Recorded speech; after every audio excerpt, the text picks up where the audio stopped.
Gente, tô aqui, meio rouca, não sei nem quando o vídeo vai ser postado, mas tô aqui tentando manter meu comprometimento de um vídeo por semana. Sim, eu deveria ter uma frequência, né? Um dia na semana específico, uma hora específica, mas a gente tá trabalhando pra organizar isso, não consegui me organizar certinho, tá bem? Então tá bem, é o que temos para hoje. Gente, tô chorando? Tô chorando, mas tá tudo bem. Bom, tô um pouco doente hoje e aí eu queria até falar sobre isso porque eu acho que vai conectar um pouco com o tema, que eu não sei muito bem qual é, fazendo a linha verdadeira.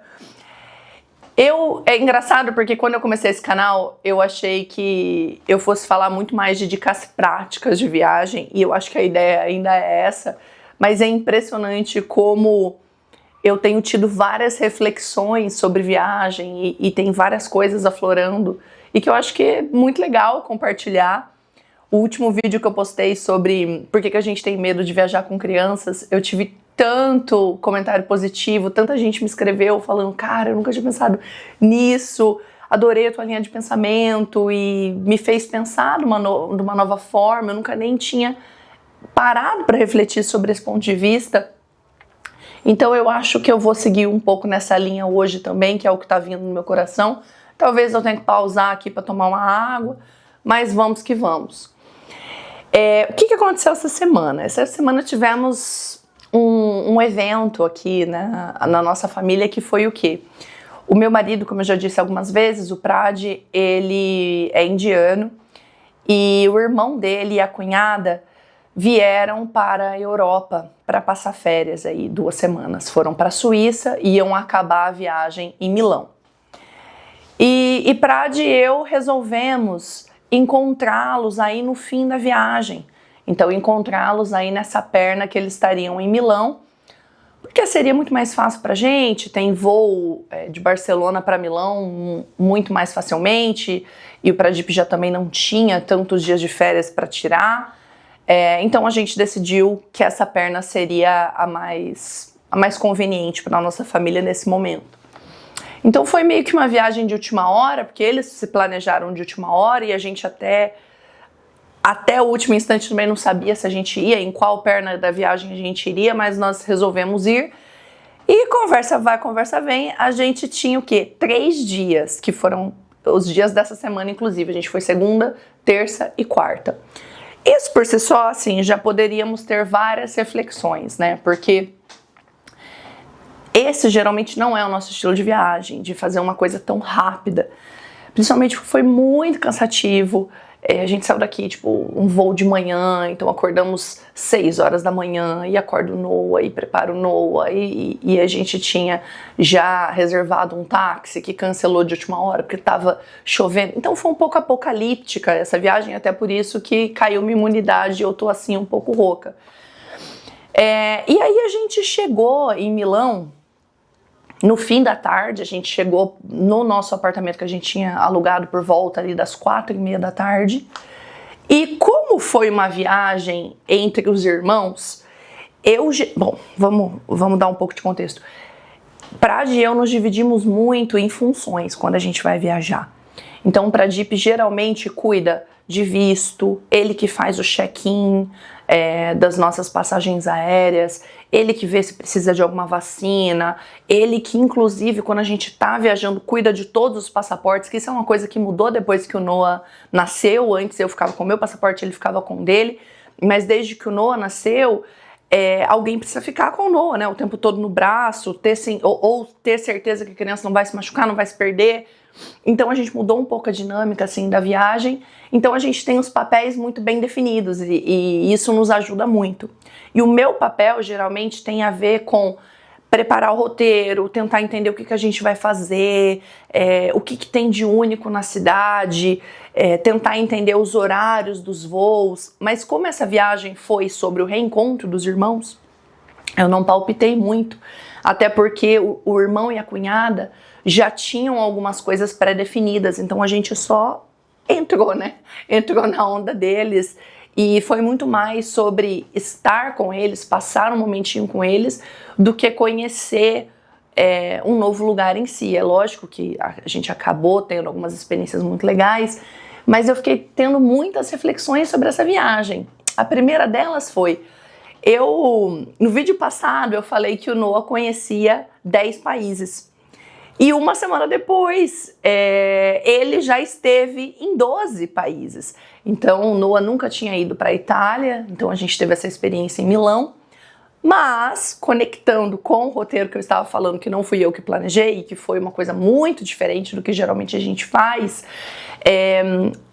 o irmão do Prade e a cunhada já tinham comprado uma excursão. Que é um negócio assim que, meu Deus, só esse tema excursão acho que dá pra gente também falar muito no vídeo e, enfim, conversar sobre se vale a pena, não vale a pena. Mas eles já tinham comprado uma excursão pro Lago Como. E é pertinho, é 1 hora de Milão, então essa excursão era o quê? A gente se encontraria 8 horas da manhã numa praça ali de Milão, na frente da estação central, e eles levariam a gente num ônibus para Como, e depois para Beládio, e depois para Lugano, na Suíça. Então, por isso que mais um país. E foi uma viagem muito doida, assim, porque... eu quero enfatizar aqui, não é geralmente o tipo de coisa que a gente gosta de fazer. E não tem certo ou errado, tá, gente? Eu, inclusive, durante a viagem, como o Noah dormiu no ônibus, e eu estou no movimento de não ficar tanto no celular, sabe? Quando você vai passando assim, ó, no feed, e de repente você perdeu 2 horas da sua vida. Então eu tenho feito um esforço intencional de passar menos tempo nas telas. Até por isso eu optei pelo YouTube e em fazer vídeos longos para realmente tentar passar um conteúdo legal para que a gente refletisse, pensasse juntos. Até por isso a escolha dessa plataforma. Mas eu tive muito tempo para ficar sozinha com os meus pensamentos, já que o meu neném dormiu e nós sentamos eu e o Noah e Pradip do outro lado, e Pradip também estava dormindo. E eu fiquei refletindo muito sobre essa viagem. A primeira coisa que eu pensei foi: o que define conhecer um novo país? Eu fiquei pensando muito e pirando muito sobre isso, porque na minha concepção, por exemplo, eu já fiz escala no Sri Lanka. Quando eu fui fazer uma viagem, foi até a viagem das Maldivas, né, que eu falei no vídeo anterior, que eu ajo com naturalidade, mas meu Deus, eu não acredito que eu já fui para aquele lugar maravilhoso. A gente fez a gente fez a viagem de Mumbai, né, na Índia, fizemos uma escala no Sri Lanka e fomos para Maldivas. Eu não conto que eu já conheci o Sri Lanka, porque eu nem saí do aeroporto. Então, na minha cabeça, se você não saiu do aeroporto, você não conta. Talvez você conte, não é mesmo? Mas eu entrei nessa pira porque não é, na verdade, um pensamento que surgiu agora. Eu acho que ele aflorou por causa desse passeio, excursão que nós fizemos e que me fez ter vários pensamentos. Porque, de novo, em 48 horas que nós fizemos essa viagem, o Noah acrescentou 2 países na sua listinha aí de que ele já esteve. E perceba que eu estou usando o verbo já esteve, já passou. Não sei se ele conhece. E eu fiquei numa reflexão muito profunda de o que significa conhecer um país. O que para você é conhecer um país?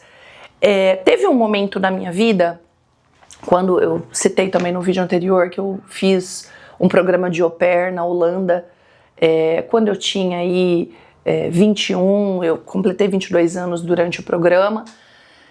E foi um ano que eu viajei muito, eu fiz 18 países, eu estive em 18 países em um ano, porque eu queria realmente viajar. E eu acho que quando a gente tenta ficar somando países loucamente, eu acho que tem muito a ver com a primeira vez que a gente está saindo de casa, mas também com o medo de que talvez essa seja a última viagem. Pelo menos para mim era assim, eu ficava, meu Deus, e se eu nunca mais vier aqui, não é mesmo? Então a gente fica nessa coisa louca de tentar fazer vários países, vários lugares e aí entra numa outra reflexão, né, de o que é aproveitar a viagem, né. Mas eu fiquei parando para pensar sobre isso, Porque eu acho que isso é um dos grandes privilégios, que você morar num lugar com calma, com mais tempo, ou priorizar um roteiro, que ao invés de você ficar pulando de 40 cidades em uma semana, você de repente escolhe 2, é um tipo de clareza, assim, e é um tipo de experiência completamente diferente, que na verdade tem um nome chamado, hoje existe um movimento focado no turismo lento, né, que é o slow travel.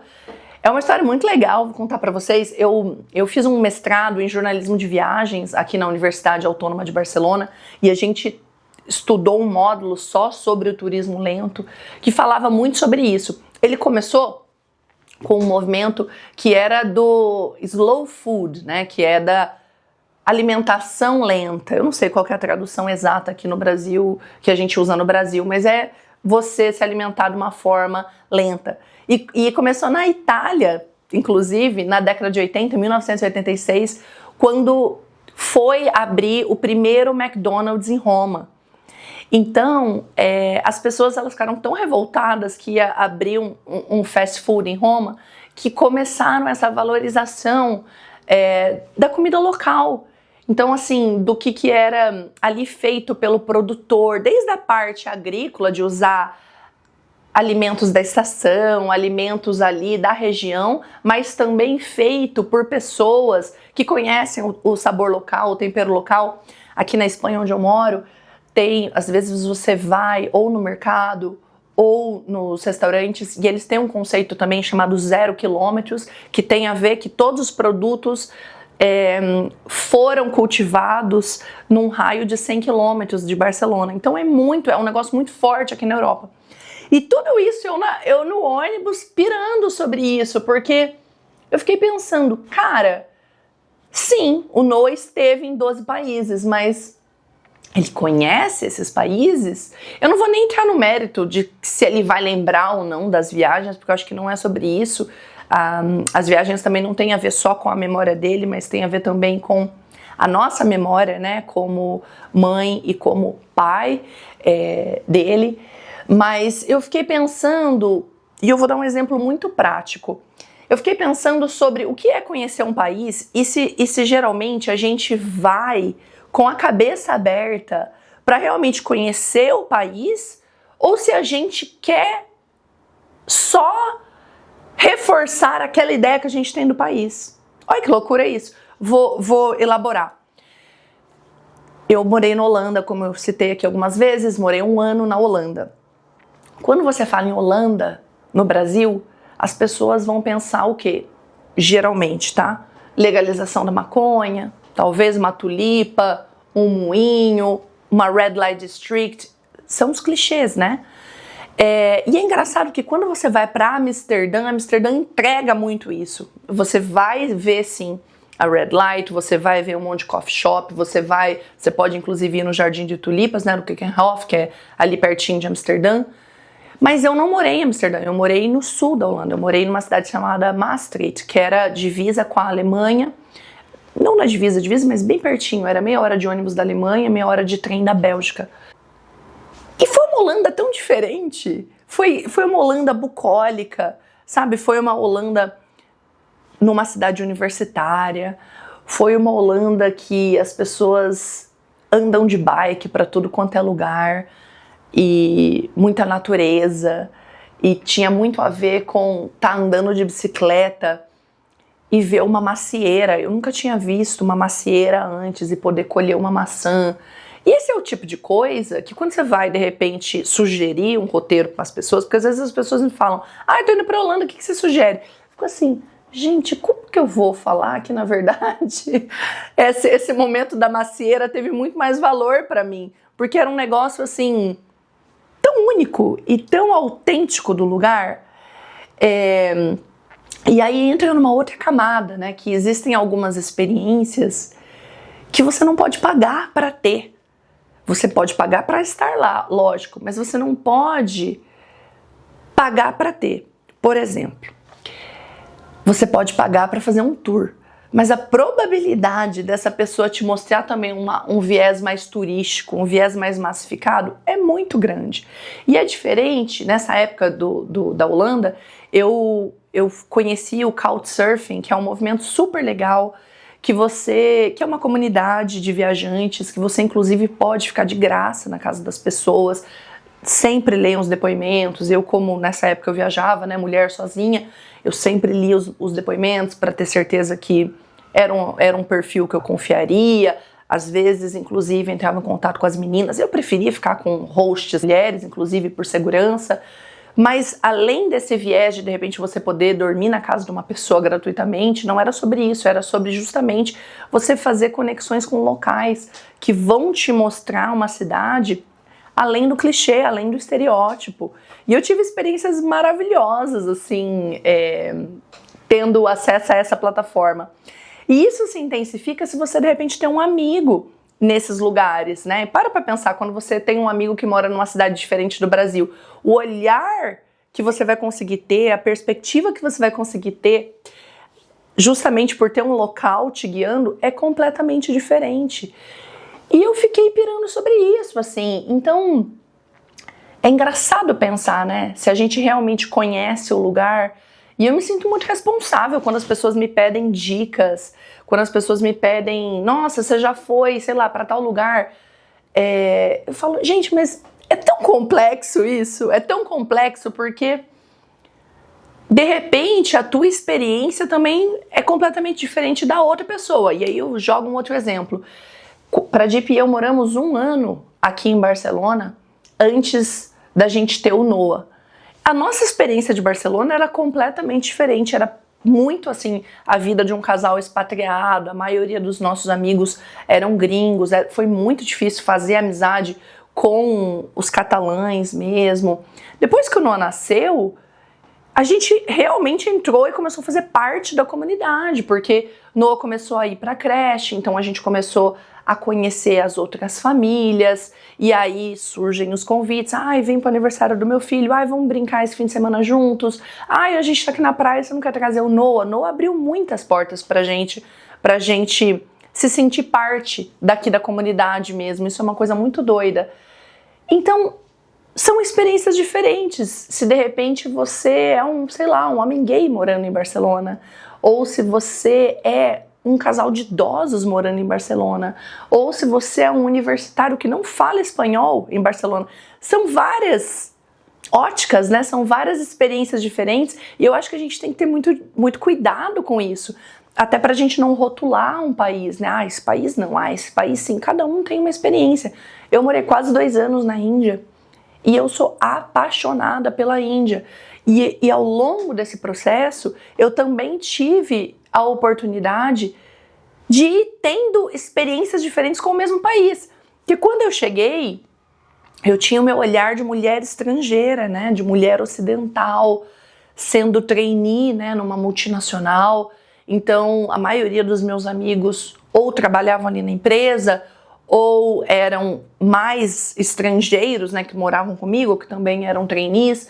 Depois, quando eu comecei a namorar o Pradip, ele foi me explicando muitas nuances culturais, me explicando desde, sei lá, o que é esse feriado, o que é esse festival que eles estão celebrando, mas até pequenas coisas de como é que come, como é que as pessoas se vestem, o tipo de tecido que as mulheres preferem durante o verão, que é justamente para não passar calor, coisas assim que eu nem imaginava que tinham, né, uma diferença cultural.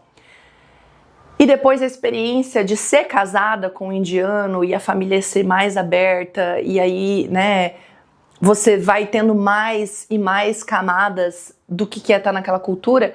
E agora eu sendo mãe do Noah, que é parte indiano, surge uma outra camada. Então assim, gente, é muito doido. Tô pirando muito? Tô, né?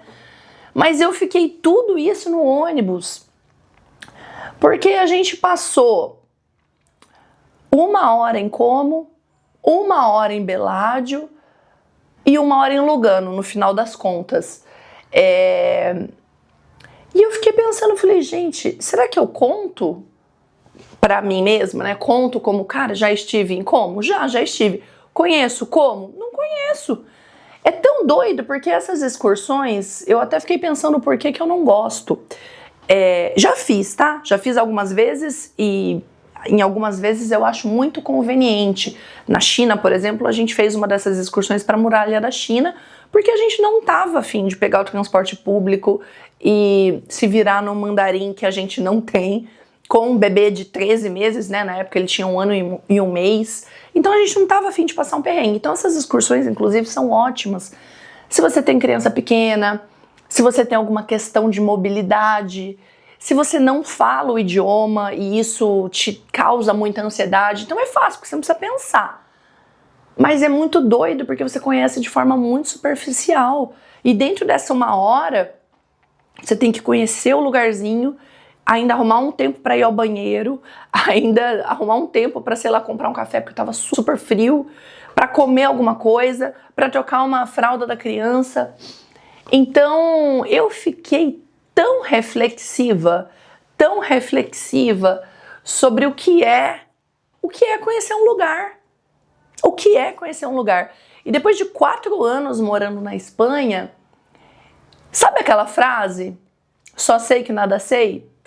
Eu sinto isso, sabe? Quanto mais eu moro num lugar, você vai desbloqueando outras experiências e outros níveis de entendimento de uma cultura que você fica passada. Vou dar mais um exemplo, porque eu tô assim, sabe? Eu tô hoje muito didática. Cara, eu lembro que antes de vir pra cá, eu e pra Dipa, a gente falava, cara, nós vamos chegar na Espanha, nós vamos tomar uma sangria e tudo mais, e vai ser maravilhoso. Por quê? Porque a gente tem esse senso comum que os espanhóis tomam sangria. Gente, pelo menos na região que eu moro, nenhum espanhol é muita coisa, né? Não vamos generalizar. Todos os meus amigos espanhóis que eu já fui jantar ou fui pro bar, né, tomar alguma coisa, ninguém pede sangria, porque sangria aqui é visto como uma coisa de gringo. Eles preferem tomar uma outra bebida que é inspirada na sangria, mas que é completamente diferente, porque não tem tudo aquilo de fruta, no máximo uma fatia aí de laranja, que é o tinto de verano. Então consegue entender as coisas? Então assim, esse vídeo, tá vendo que ele tem vários temas, né? Vale a pena uma excursão, o que é conhecer um país, quais são os critérios pra gente contabilizar mais um país na lista. Mas talvez o meu objetivo aqui seja que vocês tenham essa reflexão, sabe? Para quando você for fazer o teu próximo passeio, que não necessariamente precisa ser uma viagem internacional, né? Como a gente já conversou, pode ser uma viagem no seu bairro, pode ser um novo lugar na sua cidade, um novo museu, mas vai com esse olhar de entender as coisas como elas realmente são, e não só sobre o que a gente acha que elas devem ser. Então não é sobre tirar foto com um estereótipo para mostrar para os outros que você esteve lá. É sobre realmente viver e se permitir enxergar e entender o que esse lugar tem para oferecer mesmo. Muito doido esse vídeo? Talvez seja o quê? O remédio que eu acabei de tomar, né? Para ajudar aqui na minha garganta. É isso que temos para hoje.